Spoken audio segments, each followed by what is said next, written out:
കൂട്ടുകാരെ, എല്ലാവർക്കും നിജോസ് വേൾഡിൻ്റെ പുതിയൊരു വീഡിയോയിലേക്ക് സ്വാഗതം.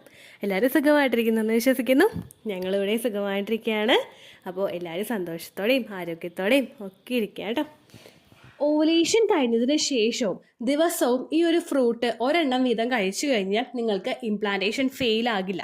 പിന്നീട് അങ്ങോട്ടേക്ക് മിസ്കാരേജ് ഉണ്ടാവില്ല. ഏറ്റവും കൂടുതൽ ബുദ്ധിശക്തിയുള്ള ഒരു കുഞ്ഞിനെ നിങ്ങൾക്ക് കിട്ടുകയും ചെയ്യും. അത്രമാത്രം എഫക്റ്റീവ് ആയിട്ടുള്ള ഒരു ടിപ്പിനെ പറ്റിയിട്ടാണ് ഇന്നത്തെ വീഡിയോയിൽ സംസാരിക്കുന്നത് കേട്ടോ. അപ്പോൾ നമുക്കിത് എന്താണെന്ന് നോക്കാം. വീഡിയോ നമുക്ക് സ്റ്റാർട്ട് ചെയ്യാം. ഇവിടെ സംസാരിക്കാനായിട്ട് പോകുന്നത് കസ്റ്റഡ് ആപ്പിൾ അല്ലെങ്കിൽ ആത്തച്ചക്ക അല്ലെങ്കിൽ സീതപ്പഴം എന്നൊക്കെ പറയുന്ന ഒരു ഫ്രൂട്ടിനെ പറ്റിയിട്ടാണ് കേട്ടോ. ഗ്രീൻ കളറിലുള്ള ഒരു ഫ്രൂട്ടാണ് കസ്റ്റഡ് ആപ്പിൾ എന്ന് പറയുന്നത്. ഒരുപാട് ഫ്രൂട്ട് ഷോപ്പുകളിലും അതുപോലെ സൂപ്പർ മാർക്കറ്റുകളിലും ഒക്കെ അവൈലബിൾ ആയിട്ടുള്ള ഒരു ഫ്രൂട്ടാണ് കസ്റ്റഡ് ആപ്പിൾ എന്ന് പറയുന്നത്. ഇതിന് ചുള ഇങ്ങനെ അകത്തേക്ക് നിൽക്കുന്നത് നമുക്ക് ഇതിൻ്റെ പീസ് എടുത്തിട്ട് ആ ചുള കഴിക്കാനായിട്ട് സാധിക്കും. അങ്ങനെയുള്ള ഫ്രൂട്ടാണ് കേട്ടോ കസ്റ്റഡ് ആപ്പിൾ എന്ന് പറയുന്നത്. ഈ കസ്റ്റഡ് ആപ്പിളിൽ ഒരുപാട് ന്യൂട്രിയൻസ് അടങ്ങിയിട്ടുണ്ട്. അതെന്തൊക്കെയാണെന്ന് നമുക്ക് നോക്കാം. ഇതിൽ വിറ്റമിൻ എ ഉണ്ട്, vitamin B1, B2, B3, B6 അതുപോലെ B12 എന്നിവ അടങ്ങിയിട്ടുണ്ട്. പൊട്ടാഷ്യവും മാഗ്നീഷ്യവും ഇതിലടങ്ങിയിട്ടുള്ള മറ്റ് കണ്ടൻസ് ആണ്. ഇതിലെ വിറ്റമിൻ B6 ശരീരത്തിൽ പ്രൊജസ്ട്രോണിൻ്റെ ഇൻക്രീസ് ഉണ്ടാക്കുന്നതിന് വേണ്ടിയിട്ട് സഹായിക്കുന്നു. ലൂട്ടിയൽ ഫേസിൽ ഏറ്റവും കൂടുതൽ നമുക്ക് വേണ്ട ഒരു ഹോർമോണാണ് പ്രൊജസ്ട്രോൺ എന്ന് പറയുന്നത്. എൻഡോമെട്രിയൽ ലൈനിങ്ങിനെ ഷെഡ് ആകാതെ നിലനിർത്തുന്നതിന് വേണ്ടിയിട്ടും മിസ്കാരേജ് ഉണ്ടാവുന്നത് പ്രിവെന്റ് ചെയ്യുന്നതിന് വേണ്ടിയിട്ടാണ് പ്രൊജസ്ട്രോൺ ഹോർമോൺ ശരീരത്തിൽ പ്രവർത്തിക്കുന്നത്. അതുകൊണ്ടാണ് പലപ്പോഴും ഡോക്ടേഴ്സ് ഓവുലേഷൻ ഇൻഡ്യൂസ് ചെയ്യാനായിട്ട് മെഡിസിൻസ് തന്നതിന് ശേഷം ഈ ഒരു പ്രൊജസ്ട്രോണിന്റെ മെഡിസിൻ പലർക്കും കൊടുക്കുന്നത്. ഈ പ്രൊജസ്ട്രോൺ നാച്ചുറലി നമ്മളുടെ ശരീരത്തിൽ ഡെവലപ്പ് ആകാൻ വേണ്ടിയിട്ട് കസ്റ്റഡ് ആപ്പിൾ കഴിക്കുന്നത് നിങ്ങളെ സഹായിക്കുന്നു. ഇതിലടങ്ങിയിട്ടുള്ള omega-3 നമ്മളിൽ ഹെൽത്തി കൺസപ്ഷൻ ഉണ്ടാകുന്നതിന് വേണ്ടിയിട്ടും സഹായിക്കുന്നു. omega-3 അല്ലെങ്കിൽ നമ്മൾ ഏറ്റവും കൂടുതൽ മീൻ ഗുളിയൊക്കെ കഴിക്കുമ്പോൾ നമ്മളുടെ ശരീരത്തിലോട്ട് കിട്ടുന്ന omega-3 പലർക്കും കൺസപ്ഷൻ കൃത്യമായിട്ട് നടക്കുന്നതിന് വേണ്ടിയിട്ട് സഹായിക്കുന്നവയാണ്. ഇതിൻ്റെ ഡെഫിഷ്യൻസി ശരീരത്തിൽ വരികയാണെങ്കിൽ മറ്റെല്ലാ കാര്യങ്ങളും കൃത്യമായിട്ടുണ്ടായാലും പ്രഗ്നൻസി നഷ്ടമായി പോകാനായിട്ടും ചാൻസ് ഉണ്ട് കേട്ടോ. അപ്പോൾ omega-3 ഇതിൽ അടങ്ങിയിട്ടുണ്ട്. അടുത്ത ബെനിഫിറ്റ് എന്ന് പറയുന്നത് ഇതിലടങ്ങിയിട്ടുള്ള വിറ്റമിൻ എയും വിറ്റമിൻ സിയും നമ്മളുടെ ശരീരത്തിലെ ബ്ലഡ് സർക്കുലേഷൻ വർദ്ധിപ്പിക്കുന്നതിന് വേണ്ടിയിട്ട് സഹായിക്കുന്നു. മിസ്കാരേജിന്റെ റിസ്ക് കുറയ്ക്കുന്നു. എംബ്രിയോ ഇംപ്ലാന്റേഷൻ നടന്നു കഴിഞ്ഞാൽ പിന്നെ ബെനിഫിറ്റ് വേണ്ടത് ഈ എംബ്രിയോയ്ക്ക് കൃത്യമായിട്ട് ബ്ലഡ് സർക്കുലേഷൻ എത്തുക എന്നുള്ളതാണ്.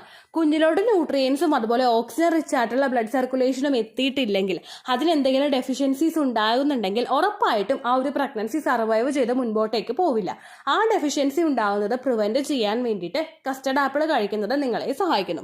ബ്ലഡ് സർക്കുലേഷൻ വർദ്ധിക്കുമ്പോഴേക്കും, അത് പ്രഗ്നന്റ് ആകുന്ന സമയത്ത് ശരീരത്തിലെ ഓരോ ഓർഗൻസിലോട്ടും ആ ഒരു ബ്ലഡ് സർക്കുലേഷൻ വർദ്ധിക്കുമ്പോഴേക്കും ആ പ്രഗ്നൻസിയെ ഹെൽത്തി ആയിട്ട് കൊണ്ടുപോകുന്നതിന് ശരീരത്തിലെ മറ്റുള്ള അവയവങ്ങൾക്കും സപ്പോർട്ട് കൊടുക്കുന്നതിനും വേണ്ടിയിട്ട് ഇത് സഹായിക്കുന്നു. അത് മാത്രമല്ല, ഇത് ഇമ്മ്യൂണിറ്റി വർദ്ധിപ്പിക്കുന്നതിന് വേണ്ടിയിട്ടും സഹായിക്കുന്നുണ്ട്. പ്രഗ്നന്റ് ആകുന്ന ഒരു സ്ത്രീയെ സംബന്ധിച്ചിടത്തോളം ഇടയ്ക്കിടയ്ക്ക് ബുദ്ധിമുട്ടുകൾ ഉണ്ടാകാനായിട്ട് ചാൻസസ് ഉണ്ട്. അതായത് രോഗപ്രശ്നങ്ങൾ ഇടയ്ക്കിടയ്ക്ക് വരാനായിട്ട് ചാൻസ് ഉണ്ട്. ഇത് കുറയ്ക്കണമെങ്കിൽ നമ്മളുടെ ഇമ്മ്യൂണിറ്റി പവർ ഇൻക്രീസ് ആകണം. ചില ആളുകളുണ്ട്, തൊട്ടടുത്ത് നിന്ന് ആരെങ്കിലും ഒന്ന് തുമ്മിക്കഴിഞ്ഞാൽ ഒപ്പം തുമ്മുന്ന ആളുകളുണ്ട്. അതുപോലെ ആരെങ്കിലും പനിയുള്ള ആളെ ജസ്റ്റ് ഒന്ന് മുട്ടിക്കഴിഞ്ഞാൽ എളുപ്പത്തിൽ പനി വരുന്നവരുണ്ട്. അങ്ങനെയൊക്കെയുള്ളവർക്ക് ഉണ്ടാവുന്ന ബുദ്ധിമുട്ടെന്ന് പറയുന്നത് അവരിൽ ഇമ്മ്യൂണിറ്റി പവർ കുറവായിരിക്കും. പ്രഗ്നന്റ് ആകുന്ന ഒരു സ്ത്രീക്ക് ഇമ്മ്യൂണിറ്റി പവർ പലപ്പോഴും കുറവാണ്. പക്ഷേ ഇത് നമ്മൾ കുറേ കൂടി കുറഞ്ഞു പോയി കഴിഞ്ഞാൽ കുഞ്ഞിൽ മറ്റുള്ള ഇൻഫെക്ഷൻസ് ഉണ്ടാവുന്നതിനും അതുപോലെ കുഞ്ഞിലോട്ട് മറ്റുള്ള ബാക്ടീരിയാസ് കടക്കുന്നതിനുമൊക്കെ ഇത് കാരണമാകുന്നു. അതൊക്കെ ഒന്ന് ക്യൂർ ചെയ്യുന്നതിനും പ്രിവെന്റ് ചെയ്യുന്നതിനും ഫീച്ചേഴ്സിനെ പ്രൊട്ടക്ട് ചെയ്യുന്നതിനും കസ്റ്റഡ് ആപ്പിൾ കഴിക്കുന്നത് നിങ്ങളെ സഹായിക്കുന്നു. അടുത്ത ബെനിഫിറ്റാണ് അനീമിയയെ പ്രിവെന്റ് ചെയ്യുന്നു. പ്രഗ്നന്റ് ആകുന്ന പല സ്ത്രീകളും അനീമിക്കാണ്. പ്രഗ്നന്റ് ആകുന്നവർ മാത്രമല്ല, ഇപ്പോൾ ഒരു കണക്കെടുത്തു കഴിഞ്ഞാൽ ആ ഒരു 10 പേരുടെ കണക്കെടുത്തു കഴിഞ്ഞാൽ 10ൽ 8 പേരും അനീമിക് ആവാനായിട്ട് ചാൻസ് ഉണ്ട്. നമ്മളുടെ പലരുടെയും ലൈഫ് സ്റ്റൈൽ ഹെൽത്തി അല്ലാത്തതും അനീമിക് അല്ലാത്ത അയൺ കണ്ടന്റ് അടങ്ങിയിട്ടുള്ള ഭക്ഷണങ്ങൾക്ക് പലർക്കും അവരുടെ ലൈഫിൽ ഉൾപ്പെടുത്താൻ പറ്റാത്തതുമാണ് നമ്മൾ അനീമിക് ആവാനായിട്ടുള്ള കാരണം. പ്രഗ്നന്റ് ആകുന്ന സമയത്ത് ഒരു സ്ത്രീക്ക് അനീമിയ ഉണ്ടാകുന്നത് വളരെ കൂടുതലാണ് ഈ ഒരു സമയത്ത്. അതുകൊണ്ട് തന്നെ അനീമിക് ആയി കഴിഞ്ഞാൽ നമ്മളുടെ ശരീരത്തിൽ റെഡ് ബ്ലഡ് സെൽസിൻ്റെയും ഹീമോഗ്ലോബിൻ്റെയും അളവ് കുറയും. അങ്ങനെ വരുന്നത് പ്രഗ്നൻസി ആകുന്ന സമയത്ത് കുഞ്ഞിലോട്ടുള്ള ബ്ലഡ് സർക്കുലേഷൻ എത്തുന്നത് കുറയ്ക്കുന്നതിനും, ഇനി പ്രഗ്നൻസി ആകുന്നുണ്ടെങ്കിൽ ആ കുഞ്ഞിലോട്ട് പിന്നീട് അങ്ങോട്ടേക്കുള്ള പോഷകങ്ങൾ എത്തുന്നതും പ്രിവെന്റ് ചെയ്യുന്നതിന് കാരണമാവുന്നു. അതുകൊണ്ട് തന്നെ അനീമിയയെ ഒന്ന് ക്യൂർ ചെയ്യുന്നതിന് വേണ്ടിയിട്ടും അനീമിക് അല്ലാത്തൊരു സിറ്റുവേഷനിലോട്ട് നമ്മളെ കൊണ്ടുവന്നെത്തിക്കാനും കസ്റ്റഡ് ആപ്പിൾ കഴിക്കുന്നത് നിങ്ങളെ സഹായിക്കുന്നു. അടുത്ത ബെനിഫിറ്റ് ആണ് നമ്മുടെ കുഞ്ഞിന്റെ ബുദ്ധിവികാസത്തിന് വേണ്ടിയിട്ട് സഹായിക്കുന്നു. എല്ലാവരും ആഗ്രഹിക്കുന്ന ഒരു കാര്യമാണ് ബുദ്ധിവികാസമുള്ള നല്ല ഹെൽത്തി ആയിട്ടുള്ള ഒരു കുഞ്ഞിനെ കിട്ടാൻ വേണ്ടിയിട്ട്. കുഞ്ഞിന്റെ ബുദ്ധിശക്തി വർദ്ധിപ്പിക്കുന്നതിനും അതിന്റെ എല്ലാം ബ്രെയിൻ ഡെവലപ്മെന്റ് ഒക്കെ നല്ലതുപോലെ എൻഹാൻസ് ചെയ്യുന്നതിന് കസ്റ്റർഡ് ആപ്പിൾ നിങ്ങൾ ഉപയോഗിക്കുന്നത് സഹായിക്കുന്നുണ്ട് കേട്ടോ. ഇനി പ്രഗ്നന്റ് ആകുന്ന സ്ത്രീയെ സംബന്ധിച്ചിടത്തോളം അവൾക്കുണ്ടാകുന്ന മോർണിംഗ് സിക്നസിനെ ക്യൂർ ചെയ്യുന്നതിന് വേണ്ടിയിട്ട് കസ്റ്റർഡ് ആപ്പിൾ സഹായിക്കുന്നു. മോർണിംഗ് സിക്നസ് ക്യൂർ ചെയ്യുന്നത് നമ്മളുടെ ശരീരത്തിൽ അടങ്ങിയിട്ടുള്ള, അതായത് കസ്റ്റർഡ് ആപ്പിൾ എടുക്കുമ്പോഴേക്കും ശരീരത്തിലോട്ട് എത്തുന്ന ഫൈബർ, കോപ്പർ, വിറ്റമിൻ B6 എന്നിവയെല്ലാം തന്നെ നിങ്ങളുടെ മോർണിംഗ് സിക്നസ് ഉണ്ടാകുന്നത് കുറയ്ക്കുന്നതിന് കാരണമാവുന്നു.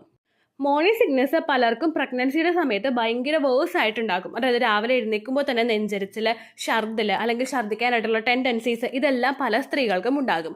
മോർണിംഗ് സിക്നസ് അതിൻ്റെ എക്സ്ട്രീമിൽ എത്തിക്കഴിഞ്ഞാൽ പലർക്കും ഭക്ഷണം കഴിക്കാൻ തോന്നുന്നില്ല, വെള്ളം കുടിക്കാനായിട്ട് തോന്നുന്നില്ല, എവിടെയെങ്കിലും തളർന്ന് കിടക്കാനായിട്ടുള്ള ഒരു ടെൻഡൻസി ആയിരിക്കും ഉണ്ടാകുന്നത് കേട്ടോ. അപ്പോൾ ഇങ്ങനെ വന്നു കഴിഞ്ഞാൽ കുഞ്ഞിന് ന്യൂട്രീഷൻസ് അതിലൂടെ കിട്ടില്ല. കാരണം കഴിക്കുന്നതെല്ലാം ഛർദ്ദിക്കുകയാണെങ്കിൽ നമുക്ക് പിന്നെയും കഴിക്കാനായിട്ടൊന്നും തോന്നുന്നില്ല. അപ്പോൾ നമ്മുടെ ഛർദ്ദി ഭയങ്കരമായിട്ട് കൂടിപ്പോവും. അങ്ങനെ നമുക്ക് ബുദ്ധിമുട്ടുകൾ ഉണ്ടാകും. അതിനൊക്കെ ഒന്ന് ക്യൂർ ചെയ്യാൻ വേണ്ടിയിട്ട് ഈ കസ്റ്റർഡ് ആപ്പിൾ എടുക്കുന്നത് നിങ്ങളെ സഹായിക്കുന്നുണ്ട് കേട്ടോ. ഇപ്പോൾ പ്രഗ്നൻസി ട്രൈ ചെയ്യുന്ന സമയത്ത് ഇപ്പോൾ നിങ്ങൾ ലൂട്ടിയൻ ഫേസിലാണ് ഇത് ഉപയോഗിക്കുന്നതെങ്കിൽ ഇത്രത്തോളം ബെനിഫിറ്റ് നിങ്ങൾക്ക് ഇതിൽ കിട്ടും.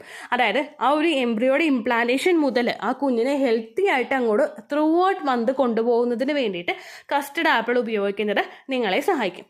ഇനി നിങ്ങൾക്ക് ലൂട്ടിയൽ ഫേസിലല്ല നിങ്ങൾ ഉപയോഗിക്കുന്നത്, പ്രഗ്നൻസി തുടങ്ങുന്ന സമയം മുതൽ, അതായത് നമ്മുടെ പീരിയഡ്സിന്റെ സെക്കൻഡ് ഡേ മുതൽ തന്നെ നിങ്ങളത് ഉപയോഗിക്കുന്നുണ്ടെങ്കിൽ അത് അണ്ടത്തിന്റെ ക്വാളിറ്റി വർദ്ധിപ്പിക്കുന്നതിന് വേണ്ടിയിട്ടും സഹായിക്കുന്നുണ്ട് കേട്ടോ. ക്വാളിറ്റിയുള്ള ഒരു അണ്ടം കൃത്യമായിട്ട് മൂപ്പെത്തി പൊട്ടുന്നതിന് മറ്റുള്ള തടസ്സങ്ങളൊന്നും ശരീരത്തിൽ ഉണ്ടാവില്ല. അതിനു വേണ്ടിയിട്ട് കസ്റ്റർഡ് ആപ്പിൾ ഉപയോഗിക്കുന്നത് നിങ്ങളെ സഹായിക്കുന്നു. പുരുഷന്മാർക്ക് സ്ത്രീകൾക്ക് മാത്രമല്ല കേട്ടോ, പുരുഷന്മാർക്കും കസ്റ്റർഡ് ആപ്പിൾ എടുക്കുന്നതുകൊണ്ട് ബെനിഫിറ്റ് ഉണ്ട്. അവരുടെ സെമന്റെ ഓവറോൾ ഗ്രോത്തും അതിൻ്റെ ആ ഒരു പെർഫോമൻസും ഒക്കെ ഇൻക്രീസ് ചെയ്യുന്നതിന് വേണ്ടിയിട്ട് കസ്റ്റർഡ് ആപ്പിൾ ഉപയോഗിക്കുന്നത് സഹായിക്കുന്നുണ്ട് കേട്ടോ. ഒരു ദിവസം ഒരെണ്ണം, അല്ലെങ്കിൽ നിങ്ങൾക്ക് ഓരോ ദിവസവും ഓരോന്നും കഴിക്കാനായിട്ട് പറ്റിയിട്ടില്ലെങ്കിൽ ഒരു ദിവസം ഒരെണ്ണം എടുത്തിട്ട് ഒരു 2 ദിവസം കഴിയുമ്പോഴേക്കും നിങ്ങൾ ഉപയോഗിക്കാനായിട്ട് ശ്രദ്ധിക്കുക. ഒരുപാട് റേറ്റ് ഇല്ല എന്നാണ് തോന്നുന്നത്. നല്ല നല്ല ഫ്രൂട്ട് ഷോപ്പുകളിലൊക്കെ നിങ്ങൾക്കിത് അവൈലബിൾ ആയിരിക്കും. നിങ്ങൾ ഭാര്യയും ഭർത്താവും ഇത് കഴിക്കാനായിട്ട് ശ്രദ്ധിക്കുക. പ്രഗ്നൻസി ട്രൈ ചെയ്യുന്നവർ ഓരോ ദിവസം ഓരോ ഫ്രൂട്ടും വെജിറ്റബിളും കഴിക്കണമെന്നാണ് ഓരോ ഡോക്ടേഴ്സും നമുക്ക് പറഞ്ഞു തരുന്നത് കേട്ടോ. നമ്മൾ വിറ്റമിൻസ് ശരീരത്തിലോട്ട് ക്യാപ്സ്യൂളിന്റെ പരുവത്തിൽ എത്തിക്കുന്നത് പോലെ തന്നെ, അല്ലെങ്കിൽ അതുപോലെ അതിനേക്കാൾ തന്നെ സപ്പോർട്ട് കൊടുക്കുന്നവയാണ് നമ്മൾ നാച്ചുറലായിട്ട് എത്തിക്കാനായിട്ട് നോക്കുന്നത് കേട്ടോ. അപ്പോൾ ഈ കാര്യങ്ങൾ നിങ്ങൾ പ്രത്യേകം ശ്രദ്ധിക്കുക. ഇതിനെപ്പറ്റി എന്തെങ്കിലും സംശയം ഉണ്ടെങ്കിൽ നിങ്ങൾക്ക് കമൻസിൽ ചോദിക്കാവുന്നതാണ്. അതുപോലെ തന്നെ പണ്ടത്തെ വീഡിയോയ്ക്ക് കമൻസ് ഇടുന്നവർക്ക് റിപ്ലൈ കിട്ടുന്നില്ലെങ്കിൽ ലേറ്റസ്റ്റ് ആയിട്ട് ഏത് വീഡിയോ ആണ് അപ്ലോഡ് ചെയ്യുന്നത് അതിന് താഴെ ആ കമൻറ്റ് ഒന്ന് കോപ്പി പേസ്റ്റ് ചെയ്യാം കേട്ടോ. കാരണം പണ്ടത്തെ പല കമൻസും എനിക്ക് നോട്ടിഫിക്കേഷൻ ആയിട്ട് കിട്ടുന്നില്ല, അതുകൊണ്ടാണ് കേട്ടോ പറയുന്നത്. അപ്പോൾ അടുത്തൊരു യൂസ്ഫുൾ വീഡിയോ ആയിട്ട് നമുക്ക് വീണ്ടും കാണാം. ബൈ.